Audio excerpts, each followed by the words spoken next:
এখানে আম দেখাবো, লেবু দেখাবো আর টমেটো গাছ দেখাবো পাশাপাশি। দেখেন, আসসালামু আলাইকুম, সবাই কেমন আছেন? আমি ভালো আছি আলহামদুলিল্লাহ। এগুলো তো খুব একটা পাকেনি, দেখতেই পাচ্ছেন। আর এই পাশে দেখেন, যত রোদের তাপমাত্রা বেশি, দেখেন পেকে পেকে কি হয়ে গেছে। অনেক অনেক তুলতেছি, এগুলো তো তুলে নেব, তুলছি তো অনেক। আর ভিডিও করলাম না, যে এত ভিডিও তোলার আর করব না।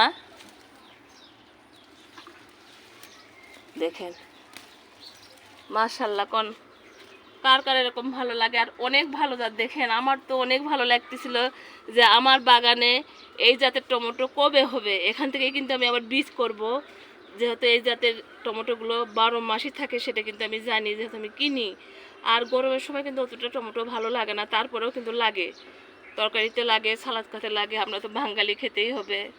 আর লেবু দেখেন, মাশাআল্লাহ আলহামদুলিল্লাহ। দেখেন, এটা কিন্তু অনেক বড় বড় লেবুর জাত।